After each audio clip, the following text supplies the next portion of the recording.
Well, hello everyone, and welcome back to Lux, the channel dedicated to all things rich and luxurious. From ones who had all sorts of issues with the law, to ones who played fast and loose with things and lost big. Join me as I show you 10 billionaires who are now broke. But first, make sure to give this video a like and subscribe to the channel. If you're already subscribed to the channel, make sure you turn on notifications, as we are releasing new videos. Number 10. Patricia Cluj. There is likely a little bit of an expectation when it comes to the billionaires you're expecting to see on this list. But you're about to learn that wealth can come from a variety of places, and still lost just as quickly. Patricia Cluj was married to once the richest man in the world, John Cluj, who had a personal wealth of $5 billion in 1990. At the time of their divorce, Patricia was left with just $1 million in alimony, but she also received the lavish estate of Albemarle in the Virginia countryside. She took her chance and established the Cluj Estate Winery and Vineyard. Patricia also entered the real estate business by taking a loan of $65 million to build more than a dozen luxury houses, which later turned out to be her biggest mistake. The 2008 banking and housing crisis caused Patricia to default on her loans and was forced to sell her Albemarle estate along with every valuable possession. Her Cluj Estate Winery and Vineyard was purchased by Donald Trump for $6 million, which I'm sure some of you will find infinitely ironic because of what's going on in the world right now. Respect to Patricia for trying to make something of herself with the raw deal she got, but it didn't work out. Number 9. Hwang Wei. Now this particular story is very tragic because this wasn't the fault of a man or a decision that went one way or another, but rather the country that they were in screwed them. Hwang Wei is the chairman of China Jicheng Holdings, a Hong Kong-based umbrella-making company, 75% stake of which is owned by him and his wife, Chen Jiyu.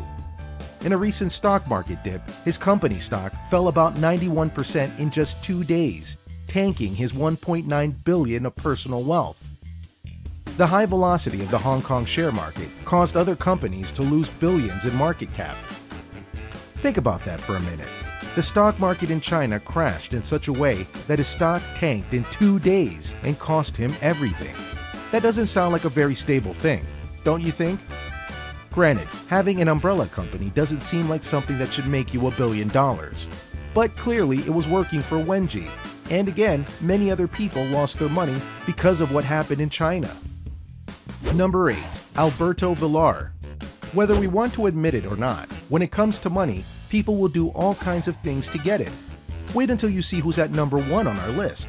And that means cheating, lying, and hopefully getting caught and losing everything because of it. Alberto Villar is a former US-based investment manager who made billions through his investment company Amerindo Investment Advisors. Along with his business partner, Gary Tanaka, Villar made a hefty profit over the years. At its height, Villar's company had an estimated net worth of $1 billion. But in 2000, a violent stock market sell-off badly affected both his and his company's financial status. Then, in 2005, Villar and Tanaka were arrested on charges of securities fraud. And in 3 years, both were convicted of money laundering, were fraud, and stock fraud cases. Currently, he is serving a 10-year prison sentence. I would call that justice served, as well as a warning to those who feel they can get away with such things. Number 7. Adolph Merkel. Adolph Merkel was once one of Germany's richest people with a personal wealth of around $12.8 billion. Like few on this list, Merkel was also hit hard by the credit crisis of 2008, in which he lost about $3.6 billion. Despite the massive loss, he still remained one of the 5 richest men in Germany. But by the end of 2008, his investment firm, VEM, faced a serious liquidity crisis and reported $6 billion in losses. To make up for it, Merkel played a huge gamble by making a series of risky investments, which ultimately caused him more money. After losing almost everything, Merkel tragically ended his life by throwing himself in front of a train. That is a tragedy no matter what way you look at it. He still could have bounced back. He had time to make it work, but he chose to just stop and give up. And that's very much a tragedy. Let this be a lesson. Nothing money can do is more important than life. Number 6. Vijay Mallya. Vijay Mallya is an Indian businessman and a former billionaire who is currently subject of extradition from UK to India to face charges of massive financial fraud. Mallya became India's richest liquor king after taking over his father's mid-sized company at the age of 28. He turned that business into a multi-billion-dollar firm, making a personal fortune of $1.5 billion. On the surface, this would seem like a great thing. He took something small and made it into the biggest thing around where he was. That's the definition of good business, right? Well, his troubles began when the amount of debt started to pile on his Kingfisher Airlines. He soon lost his controlling interest in United Spirits and was forced to step down as chairman. With millions of dollars in debt, Mallya fled India to seek refuge in the United Kingdom. From being a billionaire, Mallya quickly escalated down to a criminal. And that, children, is what happens when you overreach and think that nothing you can do can be harmful to you in the long run. Plus, fleeing a country to seek refuge in another. Bold move there, buddy. Bold move. Number 5. Sean Quinn. The recession of 2008 forced many companies out of business and wealthy persons to go bankrupt, as we've noted on this list. And one of those people was Sean Quinn, who was once the richest person in Ireland with a net value of about $6 billion in 2005.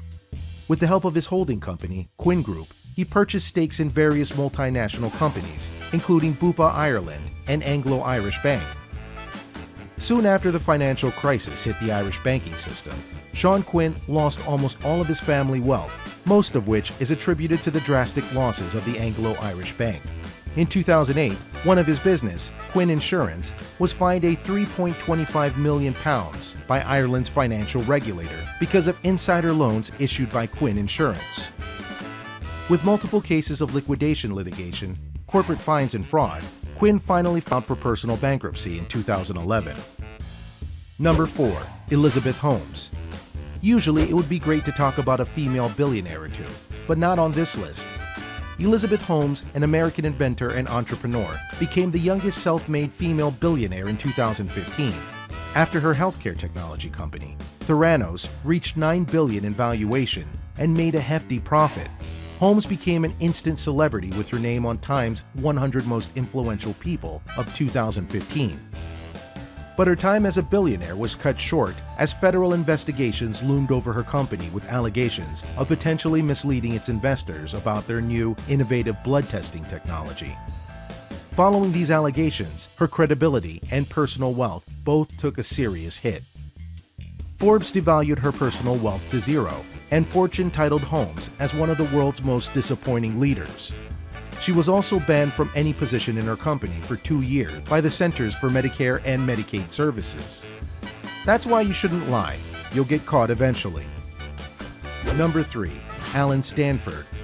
Robert Alan Stanford is a former billionaire financer who is now serving a 110-year prison term since 2009 after being convicted in a massive financial fraud. He was the chairman of now-defunct financial service company, Stanford Financial Group. One of its subsidiaries, Stanford International Bank, claimed that it had around $8.5 billion in AUM, asset under management, of at least 30,000 clients in over 136 different nations. It all started in 2009 when SEC launched an investigation on Alan Stanford and his company and charged him on account of fraud for illegally selling $8 billion in high-yield certificates of deposit in a massive Ponzi scheme. He was finally arrested in June 2009 on counts of mail and wire fraud, money laundering, obstruction of justice, among other charges. This won't be the last con man of this kind you see on this list. That I promise. Number 2. Bjorg Gulfer Gudmundsson. I'm not saying this guy's name more than I have to, just warning you. The banking crisis of 2007 to 2008 affected Iceland more than any nation in the world. It all started when all 3 major Icelandic banks defaulted on their loans in late 2008, which ultimately caused a major economic and political unrest in Iceland for years. You've already met some of the people it seriously affected, but here's one final for you. Bjorg Gulfer Gudmundsson, who was the second richest person in Iceland before the crisis, gained about 45% shares of Landsbanki, one of those 3 largest banks in 2002.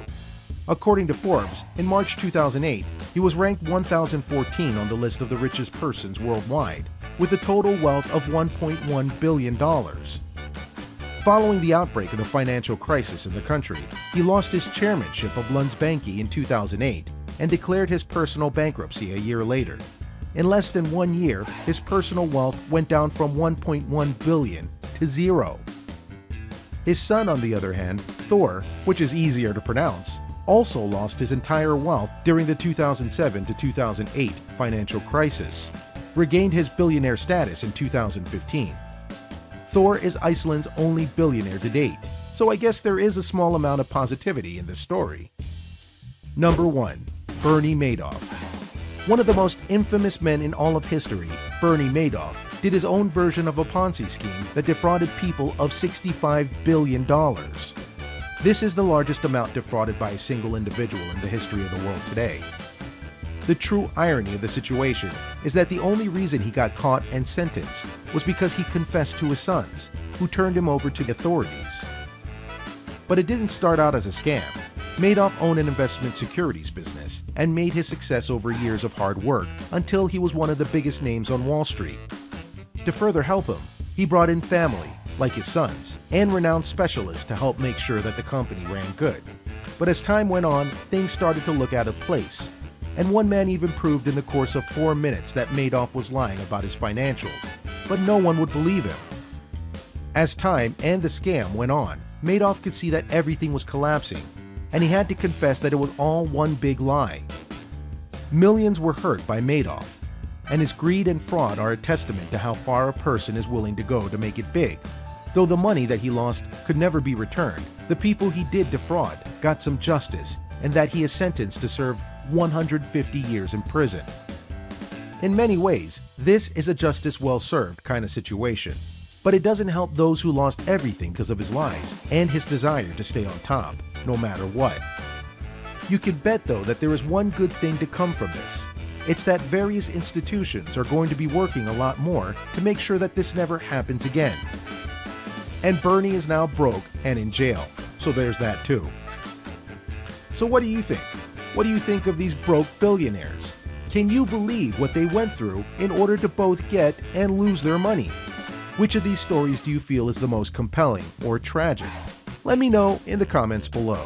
Be sure to subscribe, and thank you for watching Lux, the channel dedicated to all things rich and luxurious.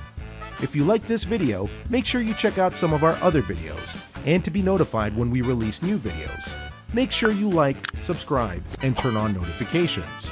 Until next time.